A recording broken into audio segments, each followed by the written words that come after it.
How to transfer USDT on TON from Bybit to Bitget Wallet. So hello everyone, so in today's video I'll show you guys on how to transfer USDT from your Bybit account to your Bitget wallet. So without further ado, let us begin. So it's quite simple. So what you want to do first is open up the Bitget wallet, and then once you're here, what you want to do is just go to wallet, and then make sure that your top right corner right here is just switch to TON. And then once you're here, what you want to do now is just press on USDT, click on receive, and then after that what you want to do is you just simply copy your wallet address, and then after that you can now exit out of here, open up Bybit, and then once you're here, what you want to do now is open up assets, and then once you're here, just click on withdraw.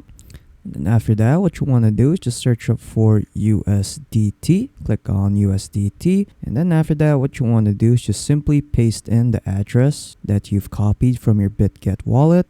After that, just choose the network. I recommend using TON since there are no fees. For the tag and memo, that's optional. And then lastly, what you want to do now is just input the withdrawal amount. So you can start your withdrawal from 1 and above. So just input your withdrawal amount, and then after that you can now withdraw. For the tag and memo, most exchanges require a tag and memo for USDT deposits to be credited correctly, so make sure to provide the tag and memo as required for your withdrawal.